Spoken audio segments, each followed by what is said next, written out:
What's up everybody? Welcome to the Average Joe Dividends YouTube channel. In this video, I let M1 do the stock picks for me based upon my current allocations, and that was a $100 deposit. Right now my strategy is to do two deposits, one on Monday and then the second one either on Thursday or Friday depending on when I have time. And what we're looking at right now, this is my M1 taxable stock brokerage account, my Average Joe Dividends portfolio. And I just put this on all to show you kind of the history when I first opened up this account. And looks like it was back on September 13th, 2017. And I just started with a few $100s. And I was just putting in just a little bit at a time. And I didn't crack over the $1,000 mark until, you can see here, right about early 2019. And then I started to really build it up right around when the pandemic happened. You can see I'm already up to about $8,000, and then quickly ramping up over just those months. I was dumping in a few $1,000s at a time. And then we'll just go over to right about here, August, September of 2022. I had some equity in a home I no longer own, and I wanted to put that cash to work for me. So you can see how this quickly climbed and went up to close to the $200,000 mark. And there are also, other things happening too with stock appreciation as well. But just look at from 2022 also below the $200,000 mark, and we can see where we're at right now at right around 267.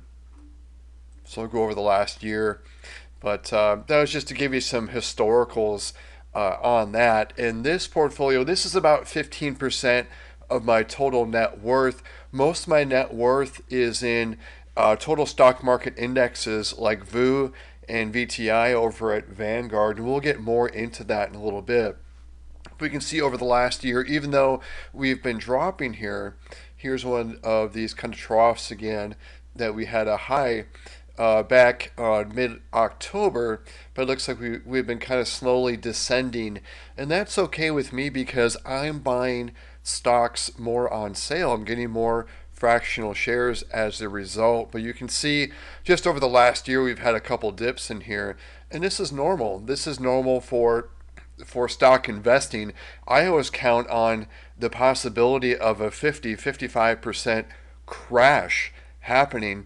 And what I'm going to do when that happens, I'm going to stay the course. I'm going to keep buying more shares. And that's really where the millionaires are made, is when we have these dips and you're buying into those dips. When you're buying things for a more expensive price each time, it's harder to build wealth. So just wanted to go over that really quick. We'll go over the 3-month. We can see we're up still 6.44%. We'll look at the last month. And just the last month, we're pretty flat, down 0.07%. In the last week, this has been that trough. We've been down 1.11%. We'll look at today, and we're just down a little bit, 0.06%. So that's a little bit of history on this portfolio. So we'll go into the activity log, and we'll see there was a deposit made this morning. That's the $100 that I do every Monday morning. And again, the stock picks are going to be based upon the allocations on Monday. And what I mean by that is you can see an actual and target percentage for each of my slices. And I'll leave a link below so you can see exactly what I have in this portfolio. I currently have 52 positions, but the bulk of what's in this portfolio is SCHD, and that's in the ETFs bucket here, or slice. And you can see it's overweighted right now at 0.2%. You can see the actual and then the target, but you can see here we're underweighted here in this slice, and then this slice is also underweighted. So it's going to buy, the $100 is going to go within these two slices and not the ETFs because it is currently overweighted. So we'll go back to the activity log, and again we see the $100 deposit, and the buys though, you can see the 159.86, and the 59.86 is the Verizon dividend that came in on the 1st being put to work. So this is the snowball. The 59.86 is the snowball of this portfolio, and then $100 is of course the cash deposit. So I'll click here, and we'll see Verizon. This was the dividend drip, so this is not money I put in, and I got an additional 1.44028 shares. So more than one share just with that dividend drip. And we're also going to see what effect these buys had, what the effect it's going to have for my future dividend income. We'll go over that too. And then, so for the $100, it was these four buys. So Union Pacific for $29.21, and that bought me 0.12589 of a share. Even though these are fractional shares, it's going to move the needle a little bit, and we'll go over that. And then 1666 went into Allstate, and that bought me 0.09062 of a share. Then next up, A.O. Smith, 3165, the $100 went there, and that bought me 0.4165 of a share, so a little over 40% of a share of A.O. Smith. And then Qualcomm is the last one. So $22.46 went there, and it bought 0.13712 of a share. So what I'm going to do next is I'm going to go to a Google Docs spreadsheet, which shows all the holdings. I'm going to click on the holdings tab here too. So those 52 positions, I have them expressed in this spreadsheet, and I'll leave a link below to the spreadsheet. You're welcome to use it. It has the company, the ticker symbol, the current share price using a Google Finance function. So this is live. You just saw that change for Kroger. And then here's the average share price I've paid for each position. And here are the number of shares that I own. Here's the current market value if I were to sell Kroger or all the rest of these. And here is my cost basis. Here's my gain or loss. And here's my gain or loss expressed in a percentage. Anything above 25%, actually 25% or above, will be in green. You can see Hershey's, I'm just above the line there with a small gain or loss. So Hershey's has not been doing great lately. Here's the quarterly dividend per share. And then here is SCHDs. I have it in purple because it's variable. And then I have two monthly payers here, O Realty and BST. Those are in blue. And those pay me each and every month. And then we can see here is the current yield if I were to buy more shares of each. Here's the yield on my cost. It's higher for Kroger because I have bought Kroger at a cheaper price. So that affects the yield. My yield is higher on my cash that I put in. Here's the pay date. I have everything in this sheet arranged by the pay date. And we're going to change Kroger's here in a little bit. But we're going to show the dividends so far, and for November, it's been Verizon, and I've put the $59.88 here because I've received it, but I've also put the values for the stocks where I bought fractional shares because we're going to see the next dividend go up for each of these, for Union Pacific and Allstate, as well as Verizon because of that dividend drip, and A.O. Smith, and then Qualcomm.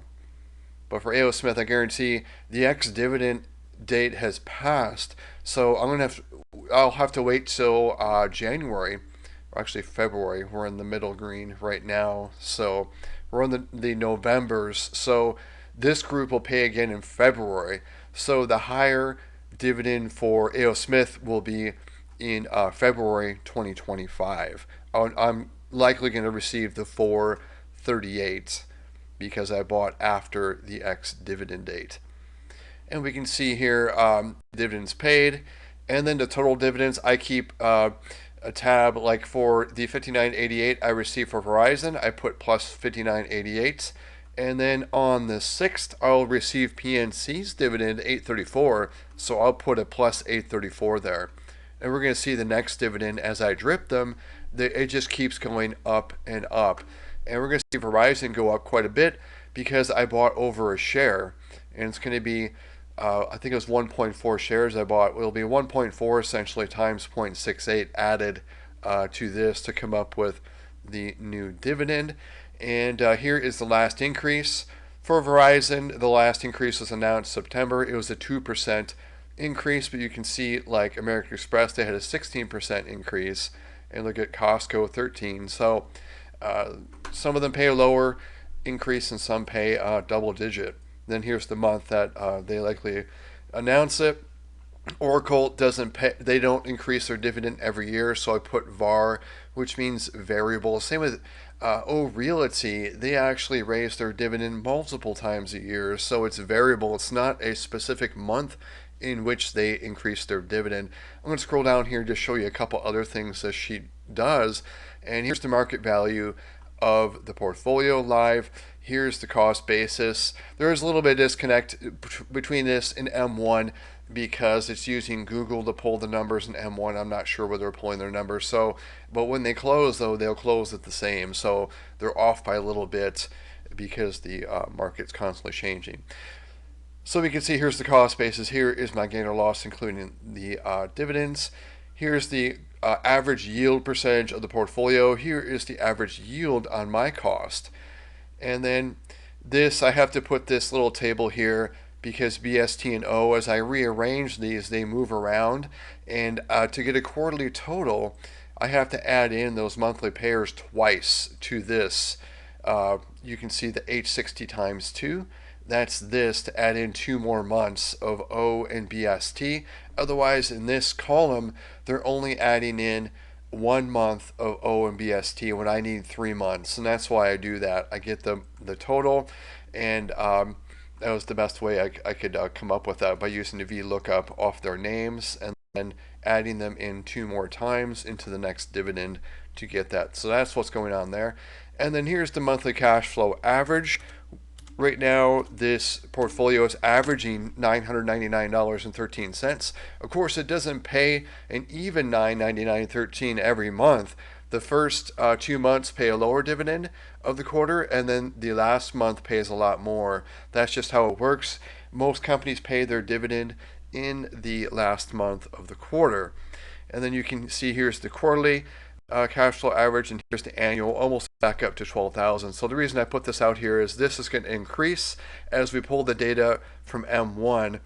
And what we're going to do here is we're going to grab everything from the name column, and everything on this sheet is arranged by the highest amount. SCHD is my largest position at over $100,000. We're going to scroll all the way down, and we're going to grab all this data. We're going to paste it into my M1 data tab. And essentially what it's doing is it's just grabbing this data from this page, the number of shares, the average price, and the cost basis. And these are reflected over here.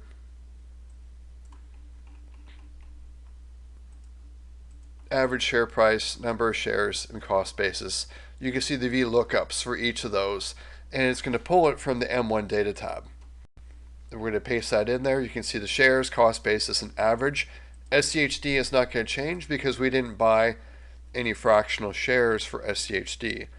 It's going to be the 5 others. And so that's updated. We'll go back to the dividend portfolio tab over here, and we'll see the changes here, and we'll go over them one by one.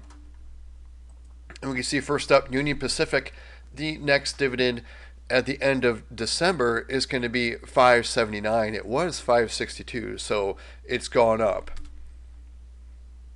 And then same with Allstate, we're going to go from $5.90 to $5.98, and that's going to pay in January, the beginning of January there for Allstate. And then look at the next dividend for Verizon.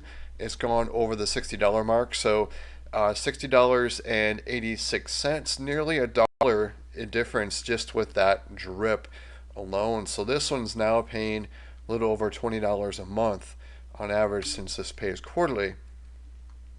And then next up, A.O. Smith, we're going to go from $4.38 to $4.53. Again, though, this is not going to be for this dividend on the 16th. It'll be 3 months later because this was purchased after the ex-dividend date.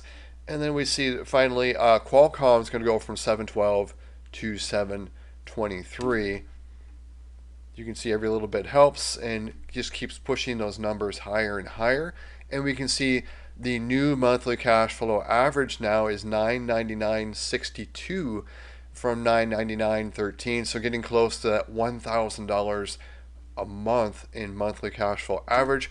We're going to take this $999.62 over to the monthly average dividend tracking tab. And what this does is it tracks every event that I do, whether it's a buy or a dividend drip, or there's a dividend increase announced.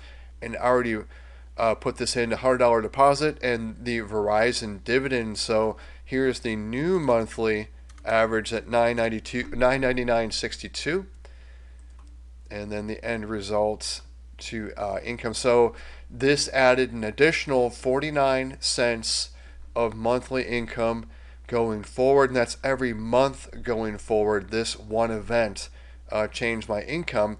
But take a look, just you can see it seems like every day there's something, or sometimes there's an event twice a day. Like McDonald's had a 6% dividend increase on top of a $100 deposit. In this case, we had two things: $100 deposit and Verizon dividend. And then so far, we've increased that monthly income for this portfolio. We've had 3 events so far in November since we just started, and we've raised it by $4.10 in additional income every month going forward. So let's go on over to, actually before I do that, I'm going to show you how I update this sheet, like with the pay dates. And I saw that Kroger had announced a new dividend pay date, and I'll show you how I looked that up. I've got a few links below here on this sheet that I use, and we're going to go to the dividend declarations tab, which is it's over at dividendinvestor.com. And so we'll load that up, and then I'm going to put the ticker symbol of KR since they're on top. What I usually do is I go to the top of my list here with Kroger on top, and I'll start searching to see if they've announced new dividend dates. And then I put in the new dividend date. If they've changed their dividend, raised it, I'll put the new one right there. But this one likely is going to be December 4th or 5th. And what I do is I add 1 day, because M1 has a 1-day delay for their transfers of the dividend. So I'm actually putting the actual date this is going to hit my account. So that's why I'm going to +1 on the new pay date. So go to Kroger, I typed in the KR, and we can see the new dividend pay date is December 1st. But again, I'm going to +1 that date because this dividend is going to appear in my account 12/2/24. So let's put that new date in there, 12/2/24. Then what I do is I arrange this, then sort A to Z. Kroger is now going to jump down to December 2nd. And I do this for all these companies. They don't just pay and then they're done. They get a new pay date and they just keep on paying me. So Kroger is now, you can see right there, 12/2. And you can see all the December ones that I've announced. But these still they are left to announce. And they'll have December dates. And I'll do is put in the new date and then rearrange this. And that's kind of how I do it. So I'll look, in the next week or so, I'll look ahead and look at Yum, Home Depot, Prudential, maybe like up to 5 of them at a time. I'll look and see if they've announced a new dividend date every week, and just change them accordingly. So that's how that works. It just takes a few seconds to look them up and put in the new date and then rearrange them. So next up, I'm going to go to the Dividend Tracker tab. Now, I've been doing these videos since January 2021. Here's the starting portfolio value at $18,700. Here were the dividends paid to me in January 2021. We're going to scroll down to where we're at right now. And we're over here in November. And here are the dividends I've received so far, which was just from Verizon, the $59.88. And we can see here is the average monthly dividend, getting close to that $1,000. I was over $1,000 until SCHD announced a slightly lower dividend for Q3 compared to Q2, which affected my average monthly dividend. But I suspect in Q4, SCHD is going to probably announce a record high dividend. At least I'm hoping. Fingers crossed. We'll see. It'll likely propel us. Well, we'll likely be propelled over the $1,000 mark before SCHD announces their Q4 dividend. Here's that 410 again, the monthly increase. And then that's been a month-over-month increase in that dividend income of 0.41%. Here's the annual dividends. This is like showing a part-time job, essentially $12,000 that this portfolio will kick off just in passive income. And I'd like to get that, of course, a lot higher. We can see here's the annual increase so far just for the month of November. And deposits, I've made a $100 deposit in November, so that closes out this sheet. And then the last tab I'm going to go over is my net worth statement. And again, my M1 portfolio, this is about 15% of my total net worth over here. And what most of my net worth is in is over at Vanguard. I have an IRA and a taxable brokerage account, and you can see they're all ETFs. They're all index ETFs. Nothing crazy out here. No individual positions, and that is $459,000 of my current net worth. Of course, that's changing daily because they're stocks. And then here is my current employer. This is about my employment from March 2020 to present. And I don't max out my 401k currently, but I do have an employer match, which helps out. But here is the value, almost $100,000, and it's all in ticker symbol FXAIX, which is a Fidelity S&P index. That was the best option I thought for me within my 401k, very low fees. Then over at M1, I have an IRA over here, which is right at 685 total, and this is my prior employment before the 2020 to present. And this is about from 1996 to about 2019, and that's that amount. I didn't max out my 401k close to most of the years. I didn't. I slowly built it up, and there were a few years where I did max it out, but I've since, it's been backed off because right now, let me just go over here to the total of pre-tax. I'm already a 401k millionaire right there at 1,060,000.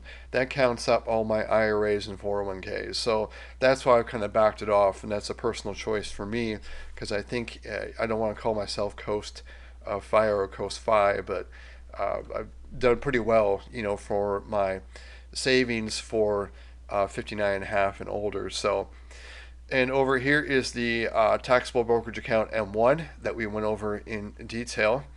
That's this line item right now, or right here. And then here's my 1-year emergency fund over at M1 earning 4.5%. And Synchrony, I have about a 6-month emergency fund over there earning 4.3% interest. And then I have a 2-month emergency fund over here at Capital One. This is where I pay things down, like the credit card balance I have. I don't carry a balance on my credit card. I pay it off in full every month and don't pay any interest.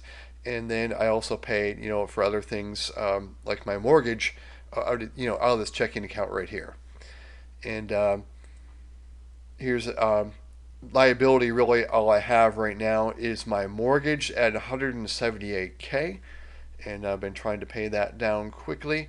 Here's my total net worth, and this is constantly changing, but well over the 1.7 mark. Here's the breakdown: stocks, home equity, and cash. And here again, it's broken out by pre-tax, IRA, 401k, compared to taxable brokerage account, things I can actually liquidate without penalty. And then here's the breakdown in US and international. And here's my average monthly dividend of everything, of my IRAs, my 401k, and as well as the interest on my savings account, my cash as well. When you add all that up, I have an average monthly dividend of just over $3,300. So if I was eligible to tap into this, I'm not 59 and a half yet. I am 51 currently. So it's not that far off. There's that average monthly dividend I'll have access to where I won't have to sell a single share. I can just tap that as income. And that's the whole name of the game. What I'm trying to do is I don't want to have to sell shares. I'd rather just have the dividend, which is technically selling shares, but to me, I'm not making the decision to sell it. It's kind of done for me, and that's another reason why dividends kind of appeal to me. So that's nice. This $3,300 is going to grow. I have about 8.5 years for all of this to grow and increase. So this is when I am 59 and a half, this is going to be a lot higher as I'm still contributing to my 401k and my taxable brokerage accounts, as well as the future appreciation of those dividends going up. And then here's my net worth over time. I started tracking this November 2022 very carefully and tracking all the dividends that I've received as well. You can see by month. And then here's my net worth, and just watch how it's gone up from 1.284, and we'll go to present, and we can see that we're well over the 1.7 mark. And it was not due to any huge inheritance or hitting a lottery or anything like that. It's just been working and saving, having a gap. And you can see what that gap is. And here's just my gap between my net W-2 income and then my expenses. You can see for October I had higher expenses, but I still had a gap of $406.29. But that doesn't include all my income sources. That was just comparing my W-2 and my expenses. So I was still able to be ahead. And I recommend you track this and try to have a gap every single month. I know there's going to be months where you can't, and it's happened to me where my house was finished and I had expenses. You have a lot of one-times when you buy a home, and that's what happened to me in February. But one thing a lot of people, if you ask them, well, what are you spending? Everyone knows what they're earning, but most people don't know what they're spending. So I can take a look at all my expenses over the past couple years here from November 2024. I can get an average, so I know my life costs me approximately $4,500. So if you don't know that, if you don't know what your life is going to cost, how are you going to know what you need to retire or be free? So I really recommend you start tracking all these things. And I do this for inspiration too, so hopefully you guys do it as well. It's boring, a little tedious, but it's not that bad. Just set up a spreadsheet, and every time you have a transaction, just log it. Just do it. So let me know in the comments below what you thought of these choices. Even though I didn't directly make them, they're in my portfolio, and they were purchased based on my allocations, and these have likely gone down, so that's why they were bought. So Union Pacific, Allstate, A.O. Smith, Qualcomm, let me know in the comments below if you own any of these, and also let me know what you have your eye on as far as what you're looking at buying this week. I appreciate all your comments, and when you guys comment, I love it. And you guys know who you are, so thanks for doing that. Thanks for watching these videos. I hope everyone has a great week. Everybody take care.